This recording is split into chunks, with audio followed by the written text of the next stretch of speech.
ప్రతిఫలం.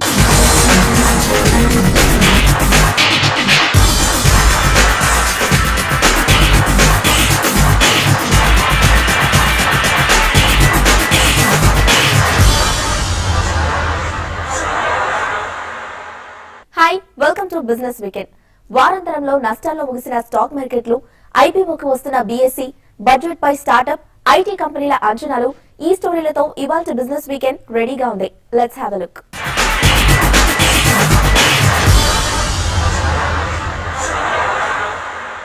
ఈ వారం మార్కెట్లు నష్టాలతో ముగిశాయి. ట్రంప్ ఎఫెక్ట్ తో ఐటీ, ఫార్మా షేర్లకు అమ్మకాల ఒత్తిడి ఎదురైంది. వారం ప్రతిపాదికన చూస్తే సెన్సెక్స్ 203.56 పాయింట్లు, నిఫ్టీ 51 పాయింట్ల చొప్పున నష్టపోవడం గమనార్హం. స్టాక్ మార్కెట్లు గత 4 వారాల్లో మొదటిసారిగా నష్టాల్లో ముగిశాయి.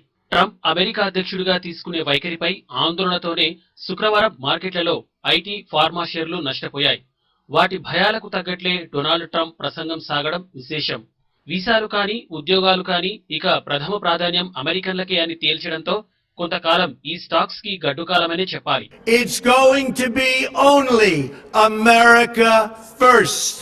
America first. Every decision on trade, on taxes, on immigration, on foreign affairs will be made to benefit American workers and American families. We must protect our borders from the ravages of other countries making our products, stealing our companies and destroying our jobs. ఇక market లెక్కల విషయానికి వస్తే సెన్సెక్స్ 203 పాయింట్లు, Nifty 51 పాయింట్ల చొప్పున నష్టపోయాయి. Mid cap, small caps మాత్రం outperform చేశాయి. మిడ్ క్యాప్ ఇండెక్స్ 0.4% నష్టపోగా, స్మాల్ క్యాప్ ఇండెక్స్ మాత్రం 0.6% పెరిగాయి. వీక్లీ లూజర్ల విషయానికి వస్తే Reliance Industries 6%, Axis Bank 4.8%, Coal India 3.5% నష్టపోయాయి. అదానీ పోర్ట్స్ 3.1%, ఇన్ఫోసిస్ 2.7% క్షీణించగా, ఓఎన్జీసీ 2.2% పతనమైంది. వీక్లీ గెయినర్స్ చూస్తే హిందుస్థాన్ యూనిలీవర్ 4% లాభపడగా, ఏషియన్ పెయింట్స్ 3.5%, ఐటీసీ 2.4% పెరిగాయి. టాటా స్టీల్ 1.8% ప్లస్ అవగా, గెయిల్ ఇండియా 1.7%, టాటా మోటార్స్ 1.6% లాభాలు పంచాయి. స్టాక్ ఎక్స్చేంజ్ బీఎస్సీ 1000 కోట్లకు పైగా నిధుల సమీకరణ కోసం ఐపీఓకు వస్తుంది. అయితే ఈ ఇష్యూ సక్సెస్ పై సందేహాలు నెలకొన్నాయి. ఫేస్ వాల్యూ ₹2గా నిర్ణయించడంతో పాటు కొన్ని ప్రతికూలతలు ఈ ఐపీఓపై నిరాసక్తి కలిగిస్తుందని విశ్లేషకులు చెబుతున్నారు.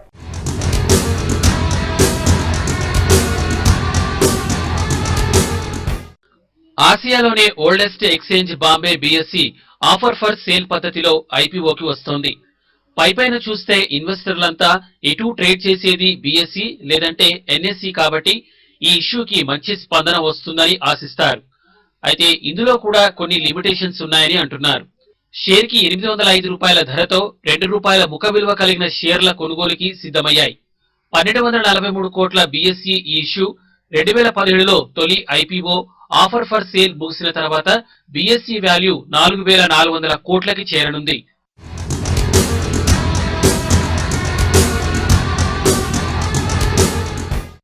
మొత్తం 15.4 మిలియన్ షేర్లు ఇన్వెస్టర్లకి అందుబాటులో ఐపీఓ ద్వారా ఉండనున్నాయి. Edelweiss, Axis Capital, Nomura, Motilal Oswal ఐపీఓకి లీడ్ మేనేజర్లుగా వ్యవహరిస్తున్నాయి. బీఎస్సీ సొంత ఎక్స్చేంజ్ కాకుండా నేషనల్ స్టాక్ ఎక్స్చేంజిలోనే లిస్టు కానుండటం విశేషం. సొంత ఎక్స్చేంజిలో షేర్లు లిస్ట్ అయ్యేందుకు నిబంధనలు వీలు కల్పించావు. అయితే BSc trading platform permitted to trade విభాగంలో లిస్టింగ్ కు వీలుంటుంది. ఎన్ఎస్ఈలో బీఎస్సీ షేర్లు ఫిబ్రవరి 3న లిస్ట్ కావచ్చని అంచనా. రానున్న రోజుల్లో currency derivatives, interest rate futures తో పాటు గుజరాత్ ఇంటర్నేషనల్ ఫైనాన్స్ టెక్ సిటీలో కూడా భాగం కానుంది బీఎస్సీ.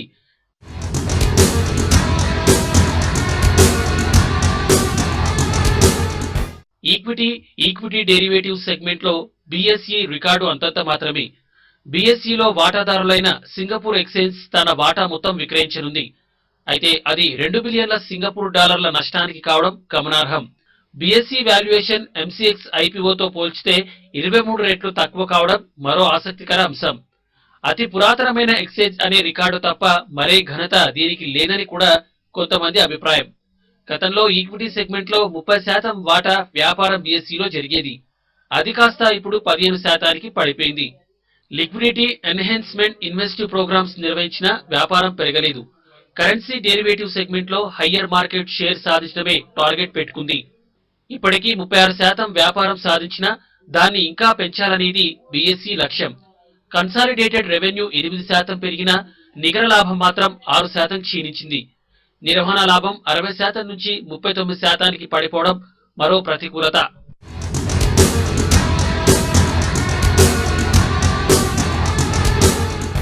అయితే 2017 ఆర్థిక సంవత్సరంలో ట్రాన్సాక్షన్ ఛార్జీలతో పాటు ఇతర ఆదాయాల్లో వృద్ధితో లాభాలు పెరుగుతాయని అంచనాలున్నాయి.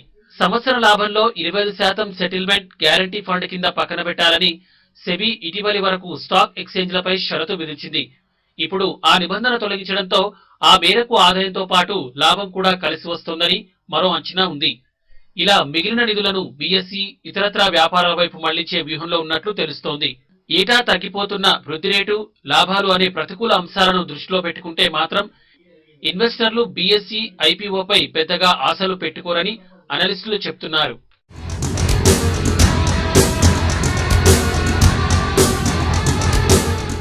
వీకెండ్ లో art, shopping, fun, food, music ఒకే చోట దొరికితే ఇక యూత్ కి, చిల్డ్రన్ కి కావాల్సింది ఏముంటుంది?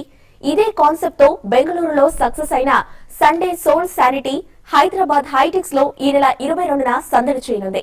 Hand made products, clothes, decors, tasty ఫుడ్లతో మొత్తం 135కు పైగా stalls దర్శనమివ్వనున్నాయి.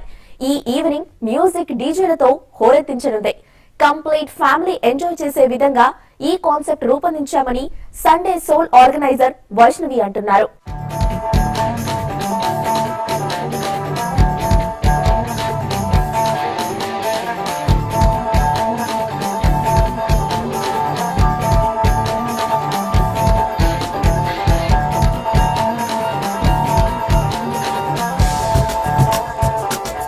We are organizing this event called Sunday Soul Sante. ఇది ఒక ఫ్లీ మార్కెట్ అండి, హైటెక్స్ లో జరుగుతోంది. 22nd January అంటే ఈ సండే రోజు ఉంది. ఇట్స్ అ ప్లేస్ వేర్ మీరందరూ మీ ఫ్యామిలీతో రావచ్చు. It's a pet friendly place.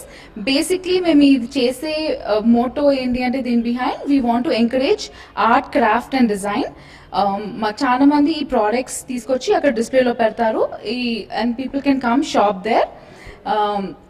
అలానే ఇక్కడ మాకు చాలా రూల్, నో ప్లాస్టిక్ అండి. లైక్ ఇప్పుడు మనం పెట్టే స్టఫ్ కూడా అన్ని వాళ్ళు సొంతంగా చేసినాయి అనమాట. Everything that they have made by them self అవన్నీ ఇక్కడ డిస్ప్లేలో ఉంటాయి. మీకు you'll find everything from clothing, home decor, accessories. ఆ తర్వాత యూల్ ఆల్సో హ్యావ్ మన హ్యాండ్ మేడ్ పెయింటింగ్స్ ఉన్నాయండి. అక్కడ చాలా పెయింటింగ్స్ ఉన్నాయి, లైట్స్ దొరుకుతాయి. And most importantly, everything is handmade and everything is made by them anamata andi. This is the first time in Hyderabad and we are hoping it will be a huge success. My target audience basically anybody who likes art, craft and design, and this is clubbed with music kabatti you can just have a amazing day out there. And basically all the young couples and then people away from home also andi, like manaki ikkada families leni vallu, like outstation unnollu valaki Sunday rozu a proper gathering. And also people who, all students and all the older people who want to spend time with their family, with their friends, meer andaru, all of you are welcome andi. I'm sure you'll all have a very nice time.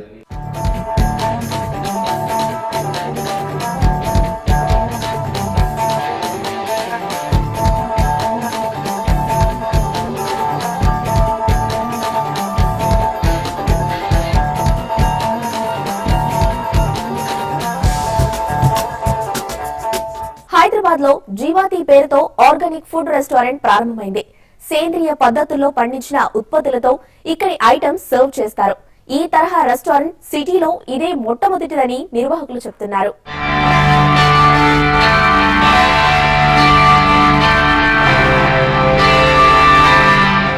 IIM students తో ప్రారంభమైన సృష్టి organic foods ఇప్పుడు Hyderabad వాసులకి organic restaurant ను కూడా పరిచయం చేసింది. జివాతి restaurant పేరుతో organic food lovers కోసం వెరైటీ డిషెస్ తో స్వాగతం పలికింది. అయితే ఇక్కడ కేవలం ఫుడ్డింగ్ మాత్రమే కాకుండా ఆర్గానిక్ ప్రొడక్ట్స్ అమ్మకాల కోసం ఓ స్టోర్ కూడా ఉండడమే విశేషం.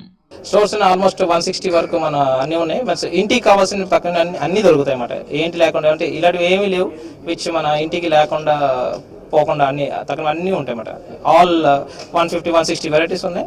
All pulses spices and everything. Vegetables కూడా మన అన్ని దొరుకుతాయి. అండ్ కొన్ని ఎగ్జాటిక్ వెజిటేబుల్స్ కూడా మనకు దొరుకుతాయి. బికాస్ ఆఫ్ ప్రీమియం లెట్యూస్ దొరుకుతుంది, కాలీఫ్లవర్ దొరుకుతుంది, సిమ్లా మిర్చ్, ఓకే అన్ని వెజిటేబుల్స్ దొరుకుతాయి. ఏవి దొరకదు అని కాదు, బికాస్ మనం ప్రొక్యూర్ కూడా చేస్తున్నాం అనమాట. So because restaurant and store ఉన్నది కాబట్టి we don't have a problem. Because కొంచెం లాట్ ఆఫ్ వెజిటేబుల్స్ తెచ్చుకోవచ్చు, ఇవ్వచ్చు అని అవుతాయి. అండ్ ఎందుకు స్టోర్ రెస్టారెంట్ అనేది good combination of store. Restaurant వచ్చిన తర్వాత భోజనం చేసిన తర్వాత అలాగే స్టోర్లో చూసుకొని ఇంటికి కూడా పట్టుకొని వెళ్ళిపోవచ్చు. డిన్నర్కి వచ్చారు, రెస్టారెంట్ షాపింగ్ కూడా చేసుకొని వెళ్ళిపోయారు. ఎందుకంటే తినిన తర్వాత ఒకసారి ఫీల్ వస్తుంది, మంచిగా ఉన్నది, ఫుడ్ బాగున్నది. అదే ఉంది. ఆర్గానిక్ అంటే ఒక మిత్ ఉన్నది మేడం. ఆర్గానిక్ అంటే ఏదో డిఫరెంట్ ఫుడ్ అని. డిఫరెంట్ ఏం ఫుడ్ కాదు, normal simple food which normally మనం తింటుండే ఒక 50, 20, 30, 40 ఇయర్స్ పైన ముందు తినేవారు.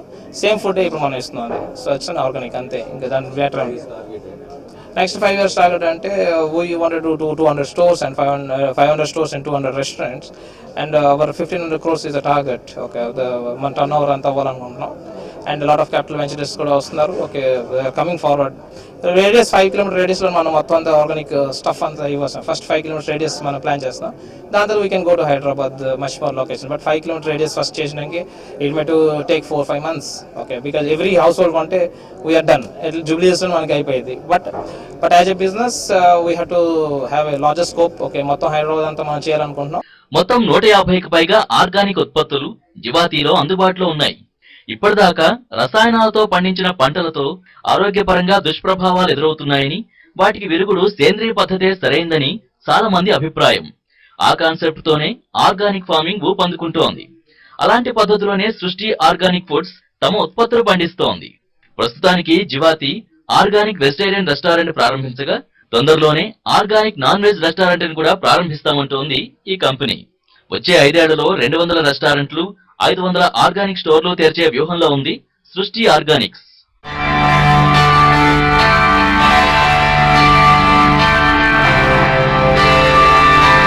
బిజినెస్ వీకెండ్ లో ఇప్పుడు షార్ట్ బ్రేక్ తీసుకుందాం. తక్కువ ధరలో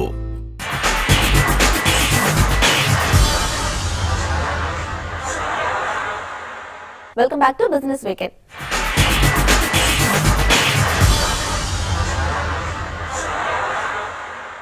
స్టార్టప్స్ యుగం ప్రారంభమై ఎన్నేళ్లైనా భారత్ లో మాత్రం గత 3 ఏళ్లుగానే బాగా వినిపిస్తోంది.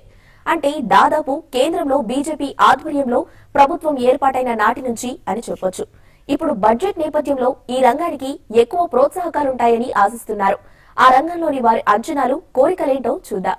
పెద్ద నోట్ల రద్దు తర్వాత ఎక్కువ ప్రోత్సాహకాలు ఆశిస్తున్న రంగం ఏదైనా ఉందంటే అది కొత్తగా వేళ్లూనుకోబోతున్న startup సెక్టరే.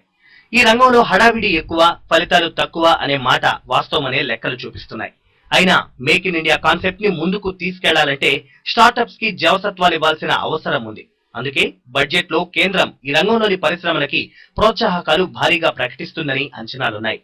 Mainly, Andy, I think last budget law they talked about startup policy, and that's a very, very good thing. Not only at the union government level, a lot of initiatives were rolled out. Even at the state government level, different states became very active. Obviously, Mana Telangana gani, AP, Karnataka, many regional ecosystems also got stimulated. In new budget law, a couple of things at least my request. One is make it easy for Indian HNIs, family offices and billionaires to invest in funds, India funds. That's one thing. And the other ask is, make it easy for Indian startups to list on the public markets, on the exchanges. మీరు ఇప్పుడు NASDAQ చూసుకుంటే మన Make My Trip also went and listed on NASDAQ. The reason being aggressive growth in a company's low, even if they are in losses, the markets allow you to list. Whereas in Indian context, sometimes you need to have a certain number of years of profitability, and such strict frameworks and regimen stops startups from listing. So they have to ease that framework. These are the two things that I hope they will address. I think corporates, it is anybody's guess, Andy. Most of them think that hopefully there will be some relief, on the corporate tax, income tax. and expectations are that hopefully it'll be lower. And I think once the GST is rolled out, there'll be certain efficiencies and simplicity that's going to be gained, and also certain amount of this demonetization valla because of electronic payments. Even cash realization is going to be much faster, which is going to help them, with the cash flows. I think overall they expect to have certain tax incentives and certainly, smooth implementation of GST and demonetization. పన్ను మినహాయింపులు 3 ఏళ్ల నుంచి 5 ఏళ్లకి పెంపు, వేగంగా అనుమతులు ప్రాథమికంగా startups కంపెనీలు కోరుతున్నాయి. ఇక యూపీఐ డిజిటల్ పేమెంట్లకు కూడా పేబ్యాక్ సదుపాయం కల్పిస్తే మరింత ప్రోత్సాహకరంగా ఉంటుందని industry కోరుకుంటోంది. My personal opinion is that the budget makes things a little more friendly for startups, specifically in the environment of regulatory policies and possibly statutory compliance. If things can be made easier for startups, that would be great.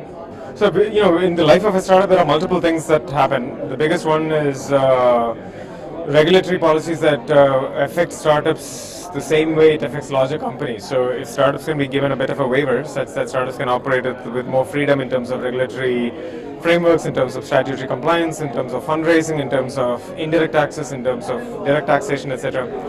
I think those would be of tremendous benefit.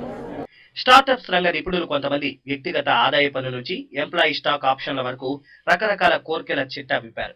Building infrastructure కి నిధులు కేటాయింపు కూడా వారి అభిప్రాయాల్లో భాగమే. Corporate tax ని 35% నుంచి 25% వరకు తగ్గించాలని కూడా స్టార్టప్స్ ప్రతినిధులు కోరుతున్నారు.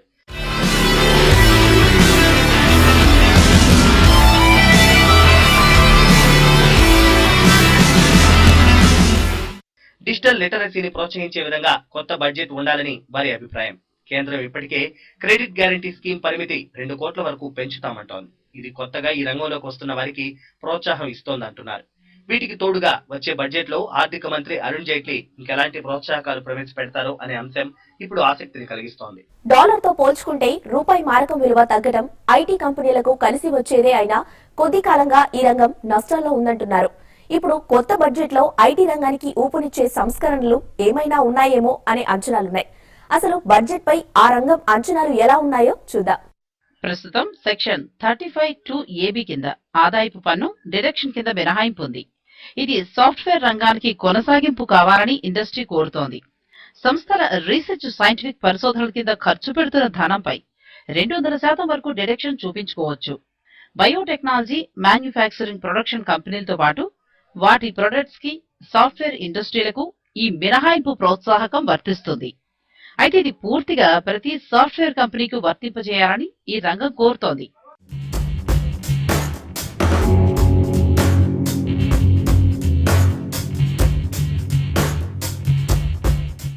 అలానే నైపుణ్యాలను వృద్ధి చేయడానికి ఖర్చు పెడుతున్న ధనంపై కూడా డిడక్షన్ కల్పించేందుకు వెసులుబాటును కల్పించాలని సాఫ్ట్వేర్ రంగం కోరుతోంది.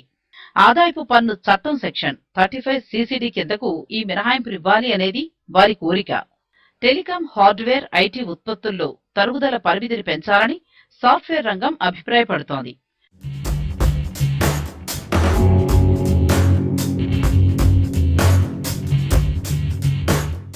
(2016) ఫైనాన్స్ బిల్లులో ఈ తరుగుదలను ఏ రంగంలోనైనా 40%కి మించి తగ్గించి చూపకూడదు అని సవరించారు. అయితే ఐటీ ఉత్పత్తుల విషయంలో సడలింపునివ్వాలని, ఎందుకంటే ఎప్పటికప్పుడు వచ్చిపడే కొత్త టెక్నాలజీ ఉత్పత్తుల విషయంలో ఈ చట్టం సరిపోదు అని వాదిస్తున్నారు. కనీసం 60% తరుగుదల చూపించడానికి వెసులుబాటు కల్పిస్తేనే ఐటీ ఉత్పత్తుల కంపెనీలు లాభపడతాయి అంటున్నారు.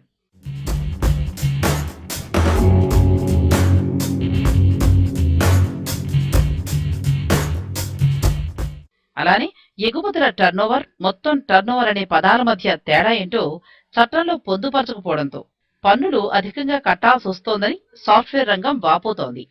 ఈ రెండింటి మధ్య తేడా 1% ఉంటోంది. ఇలాంటి సందర్భాల్లో మొత్తం లాభాలపై మినహాయింపు కోరడం కష్టమవుతుంది అంటున్నారు. ఇలాంటి ఇంకా చాలా సాంకేతికపరమైన అవరోధాలను తొలగించాలని ఐటీ ఇండస్ట్రీ బడ్జెట్ పై అంచనాలు పెట్టుకుంది.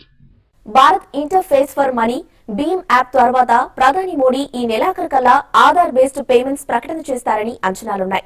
అంటే ఆధార్ కార్డ్ నెంబర్ ద్వారానే బ్యాంకు లావాదేవీలు జరగనున్నాయి. ఇది ఎలా సాధ్యమో ఓసారి చూద్దాం.